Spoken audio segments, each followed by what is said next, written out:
Bueno, buen día a todos. Eh, ya creo que todos nos conocen, por lo menos los que están conectados. Estuve mirando y los hemos tenido de alumnos en Fundamentos de Informática o Arquitectura de Computadora de la edición 2020. Eh, en esta materia somos los docentes, el responsable soy yo y el responsable de la parte práctica es el ingeniero Aldo Benítez. Eh, si no se acuerdan de nosotros, bueno, después por eso van a recordar, así que vamos a dar inicio a lo que es la materia de arquitectura de computadoras. Vamos a empezar por una definición. Básicamente podemos decir que es la ciencia y el arte de diseñar plataformas de computación que cumplen con ciertos objetivos de diseño. ¿Sí? Esto sería arquitectura de computadoras. Es una disciplina dentro de la ciencia de la computación. Esta definición la tomó el profesor Onur Mutlu, quien muestro en esta foto. Es un profesor que trabaja hoy en día en el Instituto de ETH Zurich. Es uno de los referentes, podríamos decir, en el área de arquitectura de computadoras. Después vamos a ver cómo podemos ubicar esta cuestión de los referentes y hacer algo importante de determinar si las áreas de investigación que hay en esta disciplina, ya que es una disciplina que cambia, no todos los años, pero sí con cierta periodicidad, de 5 a 10 años se va actualizando los conceptos y los contenidos y las ideas que hay en esta disciplina. Entonces es importante seguir quiénes son los referentes en las áreas y vamos a tratar de hacer un poco de eso en esta materia. Vamos a tratar de estudiar un poco de esa forma o con ese enfoque, de forma tal de que podamos actualizarnos rápidamente con los conceptos nuevos que surgen y las ideas nuevas. Y hay muchas cuestiones de eh, principios que se han establecido en esta disciplina que perduran en el tiempo, así que eso también lo vamos a estudiar, no desde una perspectiva histórica, pero sí de una perspectiva de qué es lo importante, para, como lo hacíamos en Fundamentos de Informática, ¿sí? Tratar de determinar qué es fundamental, ¿sí? Cuáles son los principios de diseño de las arquitecturas de computadoras. Eh, Pueden después, si quieren chequear, el profesor Onur Mutlu tiene un canal de YouTube y sube mucho contenido y les recomiendo, a medida que siguen esta materia, si pueden ir viendo las cosas que sube en su canal y ahí van a ir comparando un poco cómo es el enfoque que nosotros le damos y van a ver que tomamos mucha influencia de este profesor, así como también del profesor Yelpat, voy a mostrar luego. Y vamos a empezar con tratar de definir esto de las plataformas de computación y cuáles son las ideas de diseño o qué es lo que establece o se establece como importante en arquitectura de computadora desde un punto de vista de que siempre hay una relación de compromiso en estos sistemas. ¿Sí? Viene de la mano de lo que son eh, como le decía en esta definición, los objetivos de diseño. Cuando nosotros diseñamos, perdón, cuando diseñamos plataforma de computación, siempre tenemos en cuenta ciertos objetivos de diseño. Depende para qué queremos una aplicación o una solución. Vamos a tener que lidiar con ciertos objetivos y hacer una relación de compromiso entre estos. ¿Sí? Por ejemplo, en esta figura vemos lo que es una PC de escritorio, ¿sí? A la izquierda y a la derecha un gabinete de lo que podríamos asociar con una PC para juegos, ¿sí? Una PC gaming. ¿Qué, ¿Qué diferencias vemos entre estos dos sistemas? Yo les invito, ustedes pueden abrir el micrófono o escribir en el chat. En todas las clases pueden participar y incentivamos que participen, así que no se hagan problemas. No se hagan problemas ni siquiera de interrumpir lo que yo voy diciendo. Ustedes pueden ir preguntando o haciendo sus aportes. ¿Qué diferencias vemos en estas dos plataformas y qué uno tiene en cuenta como objetivos de diseño cuando uno piensa un sistema y uno piensa el otro? Yo les doy una mano por ahí para armar las ideas. Cuando tenemos, por ejemplo, una PC de escritorio, ¿qué es lo que queremos? Queremos ejecutar aplicaciones o de oficina o de navegación en Internet. Puede ser juegos, ¿sí? Pero quizás los juegos no sea la prioridad y no vamos a tener la misma capacidad de jugar juegos que demanden mucha computación. Ahí voy a ir viendo un poco el chat.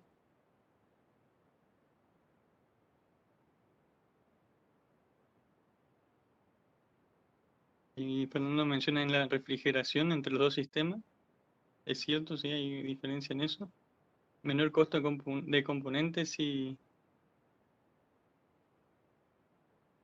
se considera, yo creo que entre la PC y la PC gaming hay un menor costo en la PC, ¿sí? Ya que, ¿qué es lo que necesitamos cuando queremos jugar videojuegos? Queremos por ahí tener una buena placa gráfica, ¿sí? Una buena GPU, y eso nos va a llevar a un poco más de costos, tanto en el sistema de refrigeración como en otros componentes, ¿sí? La CPU también seguramente va a ser una CPU de bastante potencia. Sí, y fíjense, las dos computadoras nos permiten hacer en cierta forma los mismos cómputos, solo que a la computadora a la izquierda le vamos a necesitar dar más tiempo para hacer o obtener resultados. Y en lo que vemos como diferencia, sí, en el momento, o sea, en lo que es la ejecución al momento, sí, en la parte, cuando estamos jugando un videojuego, ahí sí vamos a notar diferencia porque la PC de escritorio se va a ir quedando atrás. Consumo de energía, también menciona Gonzalo Pereira. Core fuente de alimentación, exacto.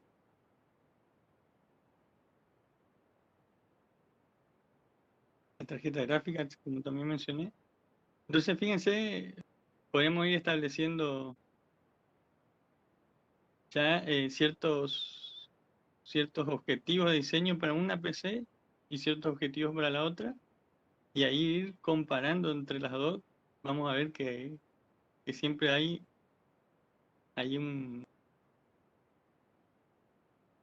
unas diferencias importantes y que nos permiten establecer ciertas relaciones de compromiso entre los dos sistemas. Y si yo quiero jugar juegos que necesitan alta capacidad de cómputo, bueno, voy a tener más costo, voy a tener distintos componentes y quizá otros factores, no sé si se me ocurre que puedan. Sí, en específico seguramente hay varias diferencias, pero así tomándolo en forma global tendríamos más costo y mayor cantidad de componentes y de componentes dedicados, ¿sí? Para lo que sería la PC gaming. Vamos a ver un poquito más con otro ejemplo. Ahora pasando de la PC de gaming a la notebook, ¿qué necesitamos? ¿Qué necesitamos tener en cuenta ahora?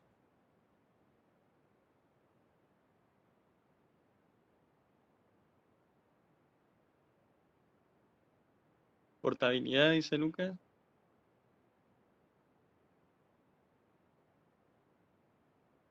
Duración de batería, exactamente el consumo. La temperatura hace más crítica, ¿no? El diseño también para poder caber en ese factor de forma, vamos a tener que tener en cuenta cómo disipar el calor.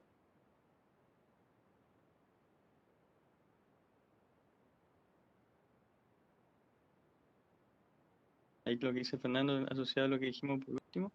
No tengan miedo de abrir el micrófono, ¿eh? No, no se hagan problema. Y si nos movemos al celular o al smartphone, hay bastantes cosas que se parecen, ¿no? Portabilidad también vamos a tener que tener en cuenta. También el uso de la batería.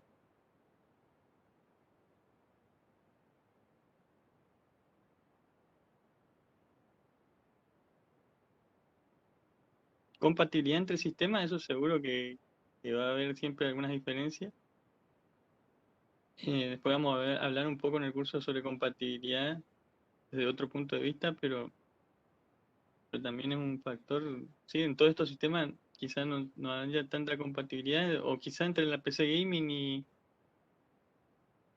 la notebook sí, por lo menos en sistemas operativos y eso, pero ya en el celular ya hay más diferencias, ¿no? Hay diferencias en sistema operativo. Claro, tendríamos que tener menos capacidad de almacenamiento en un celular, vamos a tener que lidiar con eso, y va a ser un factor de diseño. Eso quizás es lo más destacable, ¿no?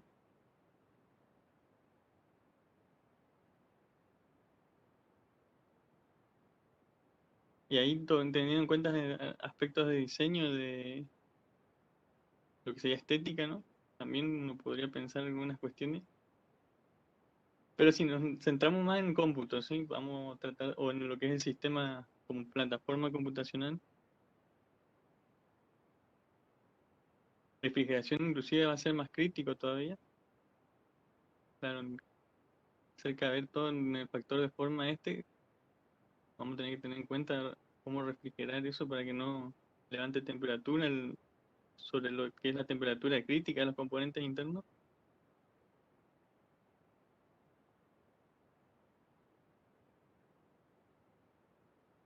Soluciones de pantalla, eso sí, seguro.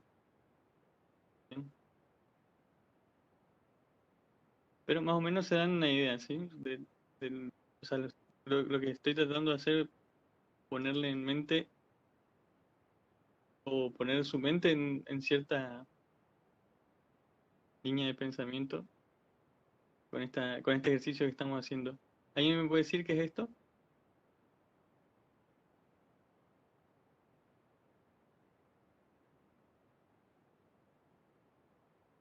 Sala de servidores, no exactamente un servidor, más parecido a lo que dice Gonzalo Pereira, una supercomputadora, ¿sí? Una computadora diseñada para alto desempeño y más alto desempeño de lo que veníamos viendo en los ejemplos anteriores. Esta es la computadora Fugaku, está en Japón. Hoy en día es la supercomputadora más potente que hay en el mundo. Se parece bastante a un servidor, solo que hay distintos aspectos de lo que es el diseño de cada uno de estos, podríamos decir, gabinetes que vemos ahí como cajas, parecen, ¿no? El tamaño de esto es, o sea, si uno se para acá al lado, esto se queda como bastante más grande que una persona.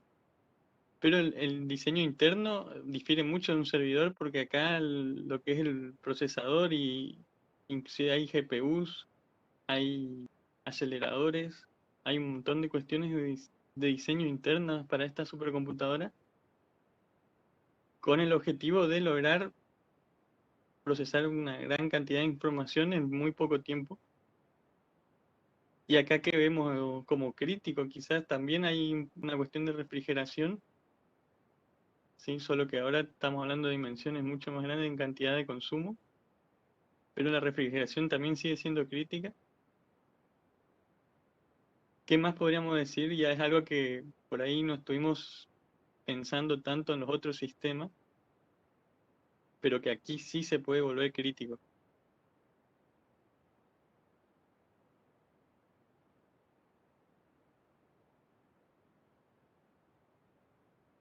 Consumo, sí, también, o sea, es una cuestión crítica.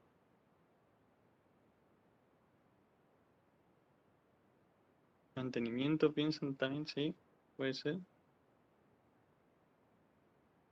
Hay un aspecto que se nos pasó por alto en los otros sistemas. Seguridad, ahí está. ¿Sabio?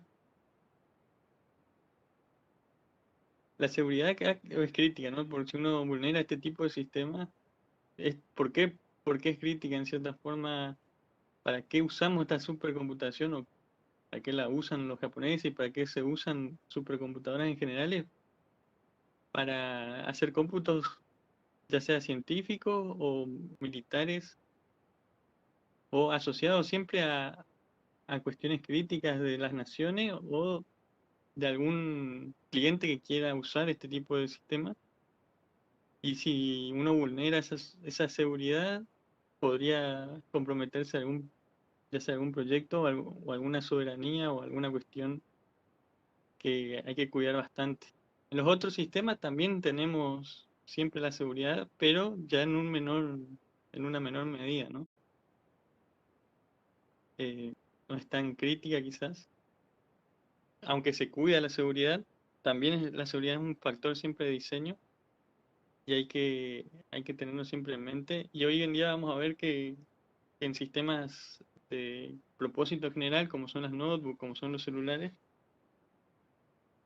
la seguridad es una cuestión que se tiene muy en cuenta por una cuestión asociada a la tecnología actual que hay.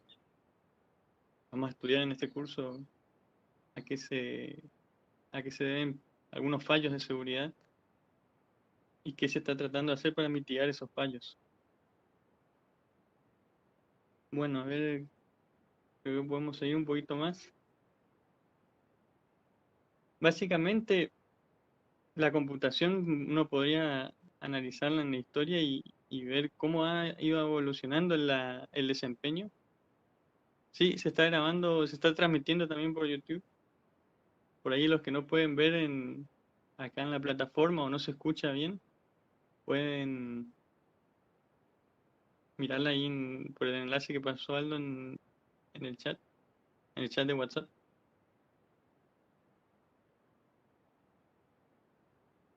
Lo que les estaba diciendo, básicamente, esto es una gráfica de desempeño y de desempeño de los procesadores, que se parte de lo que es el desempeño de una computadora en particular en cerca de los años 80, la VAX, y cómo ha ido evolucionando el desempeño.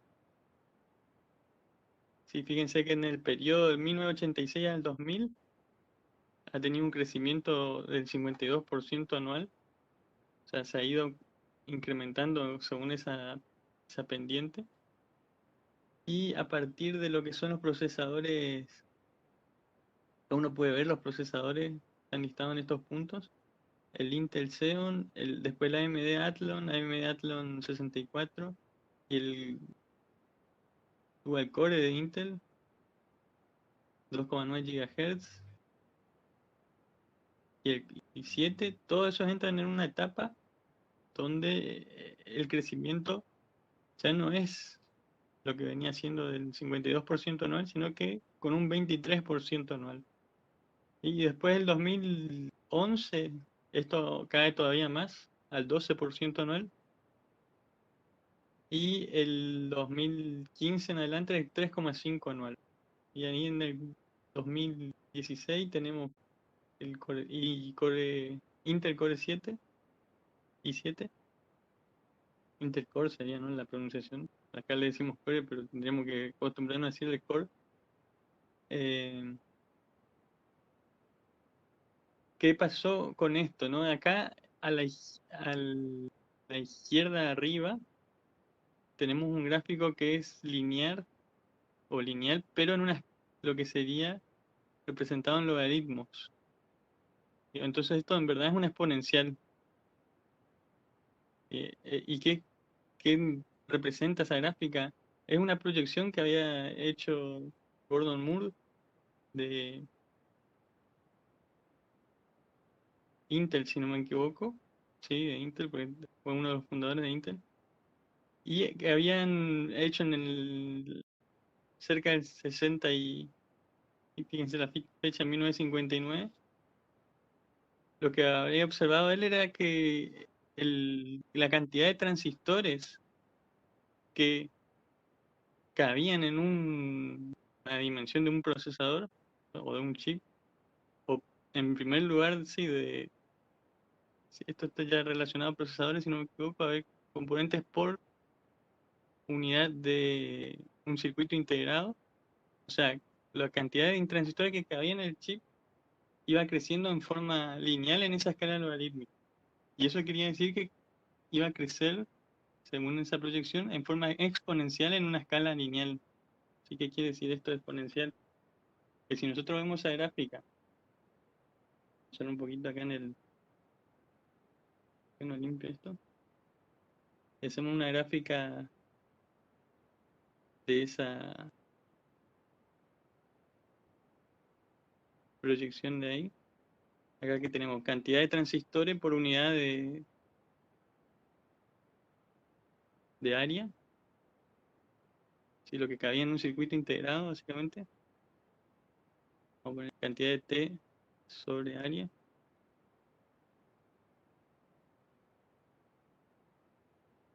por año, ¿no?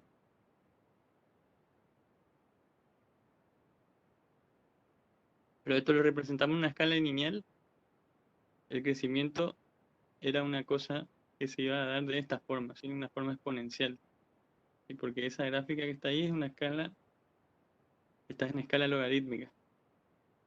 Y esto le resultó a la industria como un factor a tener en cuenta para poder proyectar cómo iba a crecer la industria de los procesadores y de las computadoras con el tiempo, ¿sí? Entonces, ¿qué es lo que hicieron todos los fabricantes? Trataban de hacer diseños teniendo en cuenta la cantidad de transistores que iban a tener disponibles a medida que iba a evolucionar el tiempo. ¿Y por qué se da ese crecimiento? Y básicamente porque los que fabricaban transistores venían con innovación que permitía hacer ese crecimiento. O sea, los físicos y los que trabajan en el área de diseño a nivel del transistor, sí, que el transistor, sabemos hoy en día, es la base tecnológica para todos los sistemas computacionales. Esa rama, vamos a decir, de esta industria, o de ciencias de la computación, ya podríamos decir, venía con innovación tal que permitía poner más transistores en un circuito integrado, y eso con esta proyección anual que anticipa Gordon Moore y que después se cumplió bastante bien a lo largo de los años, ya que cada 2 años básicamente se veía esa mejora en la cantidad de transistores y ese crecimiento exponencial, ¿sí? ¿Qué pasó a partir del 2002? Esto no quiere decir que haya terminado la ley de Moore, pero sí terminó una cuestión de escala que se puede eh, establecer respecto de que el aumento en el desempeño de los procesadores ya no, no influye tanto cuántos transistores nosotros podemos poner en cada microprocesador, ¿sí? Si bien yo tengo una mayor cantidad de transistores cada 2 años, y esto también fue mermando, o sea, ya no es que la ley de Moore está tan vigente hoy en día, y es una ley porque se le puso como nombre de ley a industria, pero en verdad no, de ley no tiene nada porque es una simple proyección. Pero en definitiva, por más que yo tenga o que se cumpla, vamos a decir, la ley de Moore, ese aumento en cantidad de transistores ya no se refleja en el aumento del procesador o de desempeño del procesador. ¿Por qué no se refleja? Básicamente porque poner más transistores en un chip con las arquitecturas de procesadores que hay hoy en día es bastante complejo, ¿sí? Ya desde el punto de vista de la disipación de energía y de lo que puede hacerse a nivel de la microarquitectura del procesador. Vamos a ver en este curso de qué trata esto de la microarquitectura. pero en definitiva es muy difícil lograr aumentar el desempeño como se venía haciendo hasta el 2002 y por eso se ve esa caída, vamos a decir, en desempeño en microprocesadores. Y esto no es un sistema computacional como un todo, ¿sí? Como si evaluáramos una supercomputadora, pero es el desempeño de un procesador solo que puede tener varios núcleos, inclusive, fíjense que en los núcleos de i7 están ahí, que el i7 tiene 4 núcleos. Entonces, ¿qué pasa con esta, o qué indica esta gráfica? Básicamente que hoy en día si queremos mejorar o seguir incrementando el crecimiento del desempeño, y hay que hacer algo al respecto, ¿sí? Porque las prácticas que se vinieron usando en la industria no están dando los resultados que uno espera o que uno quisiera, ¿no? Como usuario, como receptor de la tecnología, ¿sí? Uno siempre va a querer tener más desempeño, si bien eh, el desempeño que tenemos hoy en día nos ha abierto un montón de aplicaciones y nos beneficia en un montón de aspectos, ¿sí? La tecnología en celulares, por ejemplo, en smartphones, ha sido fruto del aumento del desempeño que se vio en años anteriores, pero siempre vamos a necesitar mejores aplicaciones o nuevos sistemas que vengan a dar soluciones a problemas que tenemos en la humanidad. Así que hay que trabajar sobre esta cuestión para poder ver qué podemos hacer para resolver y seguir aumentando la capacidad de cómputo de los sistemas computacionales.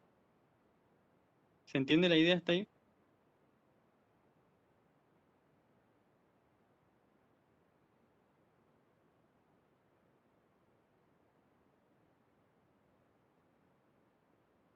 Buenísimo. Bueno, respecto de la ley de Moore, si pueden leer un poco en internet, fíjense en qué estado está esta cuestión de la ley de Moore. En realidad hay una cuestión preocupante también en el sentido de que ya no podemos achicar más el transistor, o sea, los físicos por lo menos ya no lo pueden hacer con tanta facilidad. Ahora hace poco salió una nueva medida, vamos a decir, de lo que es la litografía, que es lo que va a establecer las nuevas generaciones de los procesadores. O sea, creo que se bajó a más de 10 nanómetros. Tendría que chequear un poco esa noticia, pero básicamente se ha conseguido reducir una vez más el tamaño del transistor, pero esto ya se hace con bastante dificultad a nivel físico, porque el tamaño de cada transistor está muy cerca ya del.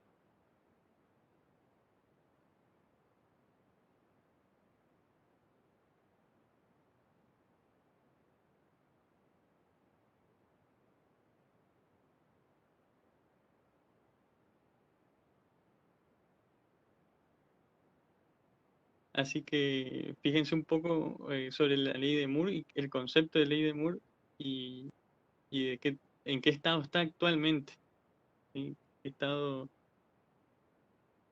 se encuentra, vamos a decir, su definición como proyección, si se sigue cumpliendo o si ya no podemos decir que no se cumple más? Bueno, sigamos un poquito más. Creo que ahí todos ven la presentación. Voy a salir un poquito del chat solo para mirar. Yo estoy viendo bien.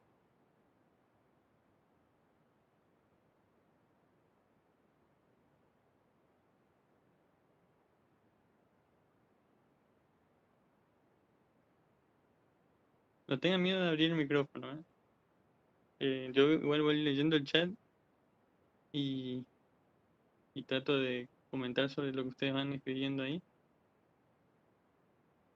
En esta gráfica lo que vemos es lo que se denomina como jerarquía de transformación. ¿Y qué significa? Básicamente, cuando nosotros como programadores queremos solucionar un problema, ¿sí? Tenemos un problema que lo podemos solucionar desde el punto de vista de la programación. podemos pensar desde ese punto de vista, tenemos nuestro problema, ¿qué hacemos? Lo traducimos a un algoritmo o a una serie de algoritmos. Esos algoritmos los pasamos a un programa a través de algún lenguaje de programación, como puede ser C, Java, si estamos hablando todavía de programas, lenguajes de programación orientados a objetos, o si fuese un problema, vamos a decir, desde el punto de vista de navegadores, algo que podamos hacer en la web, sería JavaScript, por ejemplo. Entonces tenemos todas esas cuestiones de los algoritmos que los traducimos a un programa en un cierto lenguaje de programación. Estamos en este nivel. Y fíjense que esto está dividido como si fuesen distintas capas, y eso es lo que se denomina como un nivel de abstracción. Vamos a ver ese concepto bien de qué trata en este curso. Ya lo hemos trabajado un poco en fundamentos de informática, pero como vamos a analizar,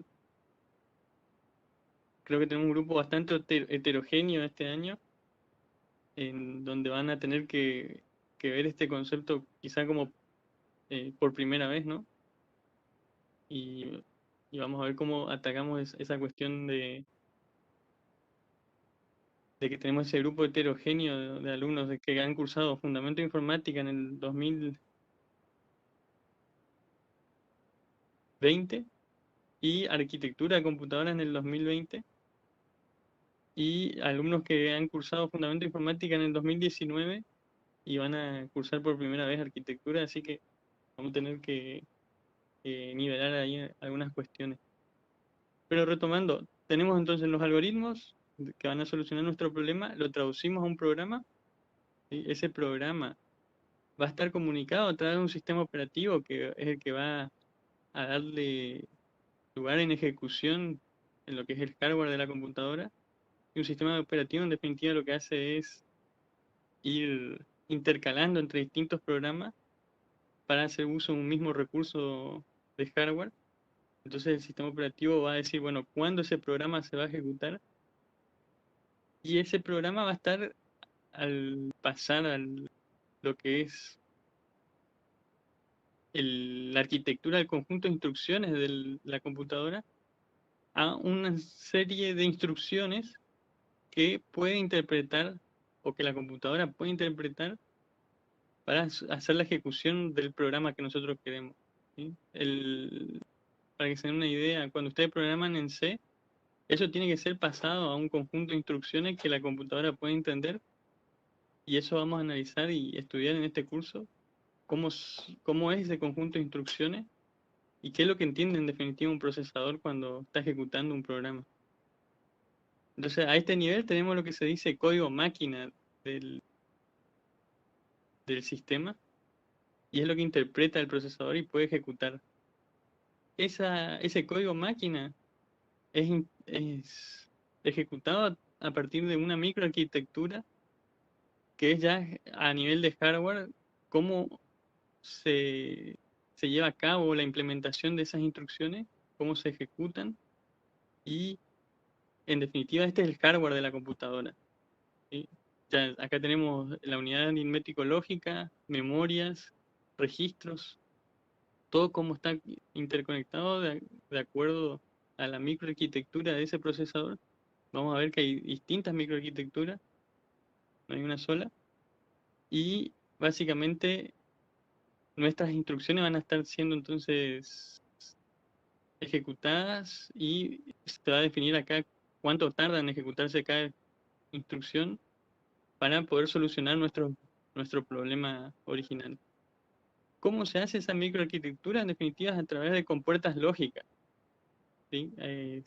Compuertas AND, OR, NOT, NAND, todas las compuertas lógicas básicas arman el hardware de cada uno de los componentes de la microarquitectura, y esas compuertas lógicas, en definitiva, están hechas de transistores. ¿Sí? Transistores, lo que hoy en día es la tecnología CMOS, está a nivel ya de dispositivos, ¿sí?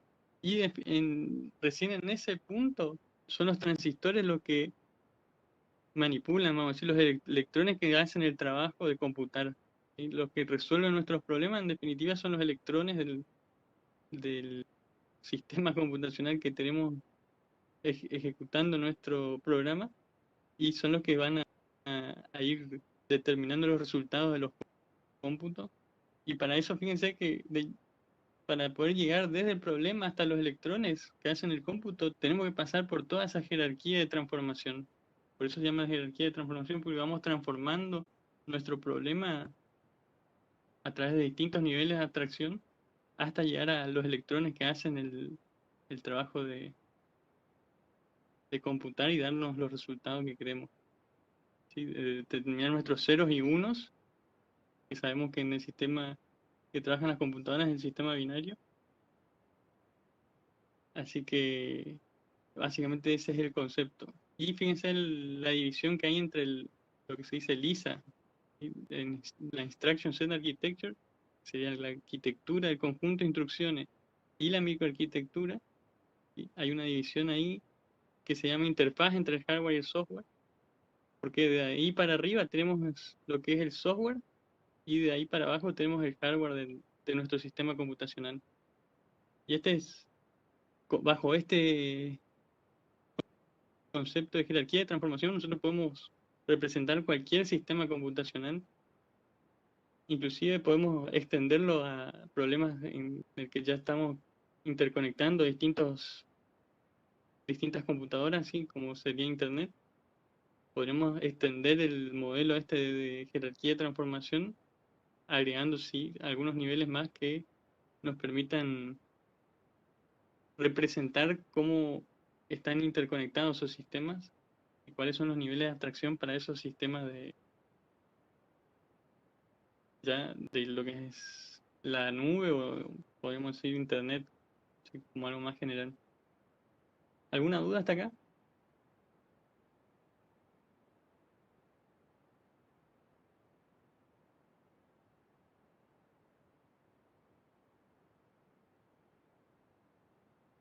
¿No? ¿Están ahí por ahí?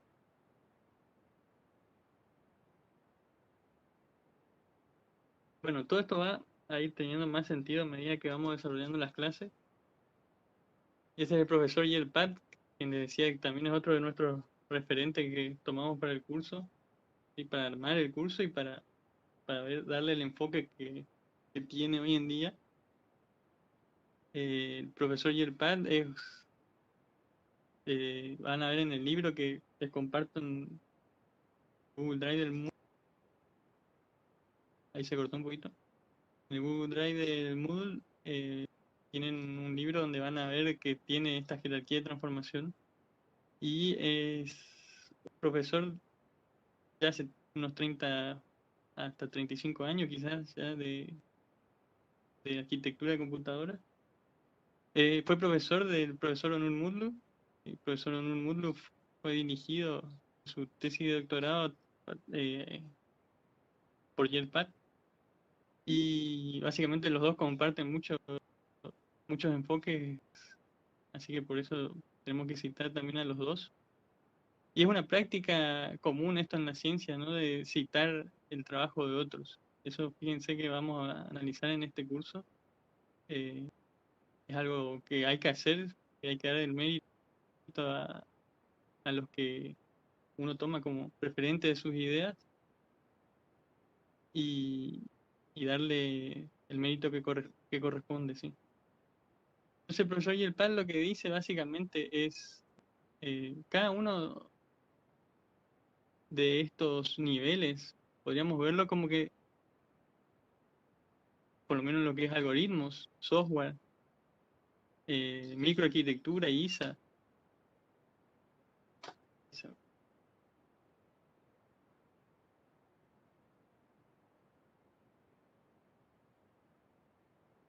microarquitectura, ISA y con puertas lógicas. Cada uno de esos niveles, hay gente que trabaja en esos niveles. Y esto está dividido así gracias a que hay cierta barrera, vamos a decir, entre niveles y que ha hecho que la gente se especialice en esos niveles. Entonces la gente que trabaja en algoritmos sabe mucho de algoritmos, la gente que trabaja en lenguajes de programación, sí, en compiladores, sabe mucho de compiladores, así podríamos decir lo mismo para el sistema operativo. Y la arquitectura, el conjunto de instrucciones y la microarquitectura son, si bien son dos niveles, uno trabaja en los dos niveles generalmente, y la gente que hace microarquitectura se ha enfocado en esos niveles, y la gente que sabe de diseño lógico también tiene su especialidad, y la gente que está en el área de dispositivos serían todos los físicos o científicos que trabajan en la parte de los transistores. Entonces, cada uno se especializó y ha hecho que crezca el, el área, vamos a decir, la ciencia de la computación, según esa proyección que fuimos viendo, cómo fue evolucionando el desempeño de los procesadores a lo largo de la historia.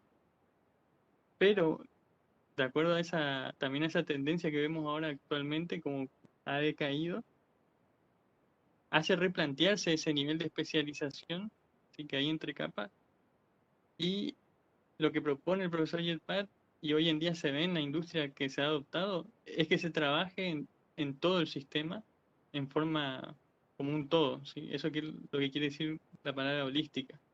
Entonces el profesor dice, nuestra única chance de continuar mejorando las próximas décadas es si pensamos de una forma holística. ¿Qué quiere decir? Que tenemos que, como ingenieros en computación o ingenieras en computación, conocer toda esta jerarquía de transformación, quizá no a nivel de especialista, pero sí con un nivel de profundidad necesario que nos permita hacer un diseño del sistema como un todo, ¿sí? Por lo menos desde los algoritmos hasta las compuertas lógicas, tenemos que ser capaces de codiseñar a través de toda esa jerarquía de transformación. Entonces nosotros no nos enfocamos solo, o no nos deberíamos enfocar en el futuro, solo en el diseño de la microarquitectura y el ISA, sino que tenemos que saber un poco de compiladores, tenemos que conocer los algoritmos también, cómo, cómo son estos algoritmos. Por ejemplo, un algoritmo de Machine Learning es muy diferente a un algoritmo de, que puede ejecutar, vamos a decir, un microcontrolador para alguna aplicación específica, o nuestros mismos sistemas que usamos para estudiar, ¿sí? Lo que sería, por ejemplo, ofimática, navegación en la web o los videojuegos. Todas esas aplicaciones tienen distintos algoritmos. Entonces, tenemos que conocer de esos algoritmos para poder diseñar mejor el hardware de la computadora, ¿sí? Para poder diseñar mejor la microarquitectura y inclusive el conjunto de instrucciones. Y inclusive de compiladores también hay que saber, porque los compiladores tienen una gran influencia en lo que es el desempeño de una vez que se está ejecutando el código. Si bien uno cuando compila lo hace lo que se dice offline, ¿sí? Porque uno compila el código y luego lo corre o luego ejecuta el programa, pero como se compiló también va a influir en el desempeño del sistema. El compilador tiene muchas técnicas de optimización para mejorar el desempeño del código máquina, que en definitiva es lo que se implementa en el ISA, o lo que llega al ISA. Entonces hay que conocer también de compilador, y de compuertas lógicas es importante conocer, si bien eh, uno quizás no llegue a hacer tanto diseño lógico, sí, dependiendo en los problemas en los que uno se enfoque después, quizás no llegue a hacer tanto de diseños lógicos, pero es importante saber cómo para poder también entender qué es lo que estamos hablando en la microarquitectura, y para poder, si uno sí trabaja en el caso de FPGA, a donde ahí sí hace diseño lógico, ahí uno va a hacer en definitiva uso de esta capa, vamos a decir, de todo que es las compuertas lógicas. Y de dispositivos tenemos que conocer por lo menos lo suficiente como para poder entender cuáles son los factores que influencian en desempeño energético o en la velocidad de lo que son las compuertas lógicas, pero uno no se pone a diseñar acá porque esto ya sigue siendo, vamos a decir, una especialidad dentro del campo de la física y de la los técnicos que trabajan en esa área. ¿Sí? Entonces, ¿qué tenemos que lograr nosotros como visión? Poder diseñar a lo largo de toda la jerarquía de transformación, por lo menos desde algoritmos hasta compuertas lógicas. Ese va a ser nuestro objetivo en la materia. Y aquí hay algunos ejemplos de, de la industria en que se está haciendo ese codiseño a lo largo de toda esa jerarquía. Estas son TPUs, que son Tensor Processing Units. Las diseñó Google para utilizarlas en sus servidores, ya que ellos vieron que tenían lo que se denominan workloads de Machine Learning. Y un workload es la carga de trabajo que va a tener el, el procesador o los procesadores, en este caso, que estamos hablando de un servidor. ¿Sí? La carga de trabajo de acuerdo a la aplicación que están ejecutando. ¿Sí? Si es una aplicación de Machine Learning, ¿qué es Machine Learning? Básicamente es una área de la inteligencia artificial que hoy se usa mucho en reconocimiento de voz, ¿sí? En reconocimiento facial también, y en lo que se denomina procesamiento del lenguaje natural. Y son muy intensos o muy intensivos en la cantidad de datos que necesitan procesar y en la velocidad con la que esos datos tienen que procesarse. Si uno necesita, en definitiva, procesar una gran cantidad de información en poco tiempo para poder tener reconocimiento de voz en nuestro teléfono o hacer alguna aplicación de reconocimiento facial o alguna aplicación en particular que uno quiera ejecutar en el servidor de Google. Sí, pueden preguntar por micrófono, no se hagan problema. El cosito de arriba, a ver ahí. No sé por qué queda eso ahí. Es una cosa del Webex.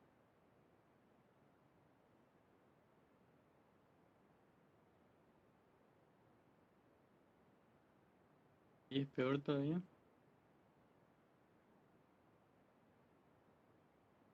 Y a veces Webex queda un poco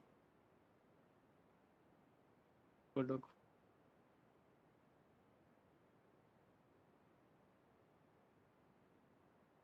Así como, ahí se fue. Lo que le decía, en esas aplicaciones de Machine Learning o que usan Machine Learning, como tiene esa gran cantidad de datos que tienen que ser procesados, lo que eran las arquitecturas de propósito general de procesadores, ¿sí? Tanto CPU, básicamente las CPUs, no permitían implementar con los costos que necesitaba Google ese tipo de aplicaciones. Sí, en GPUs se puede hacer, hoy en día se pueden hacer varias cosas de Machine Learning por la arquitectura que tienen las GPU, permiten procesar una gran cantidad de datos, pero también es posible hacer diseños específicos para esas aplicaciones, y vamos a ver un poco de eso en este curso, lo que son los arreglos sistólicos que hoy en día se usan en las TPUs, que permiten diseñar el hardware para ejecución de Machine Learning. Entonces, Google ha implementado esas soluciones, ya va por la tercera generación, me parece, hoy en día. Esta placa ya es vieja, pero la idea básicamente es la misma, ¿sí? Tratar de acelerar lo que son las aplicaciones de Machine Learning.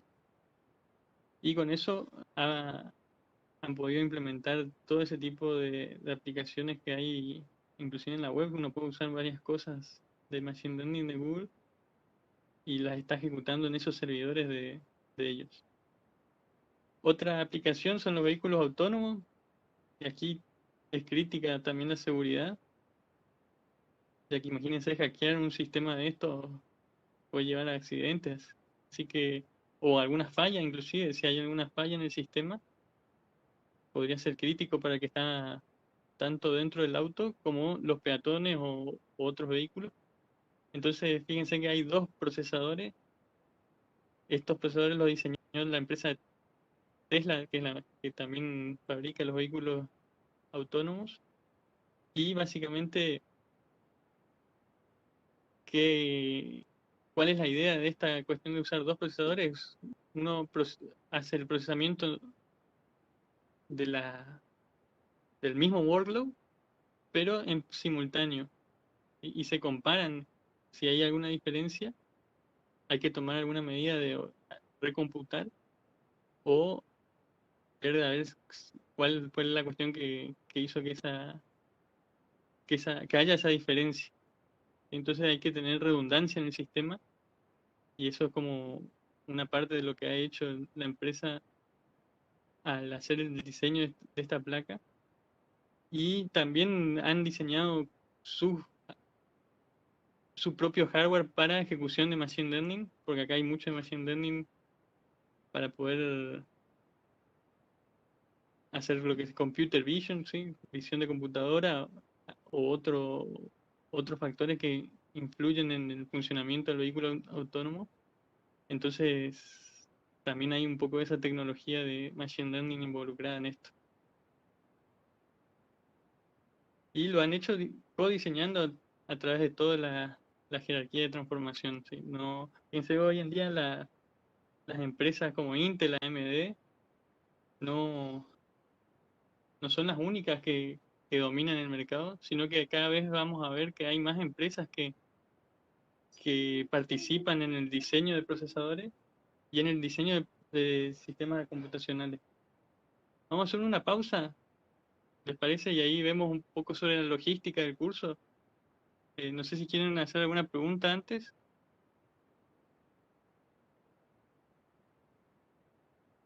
Bien, esto es introductorio, pero pueden preguntarme.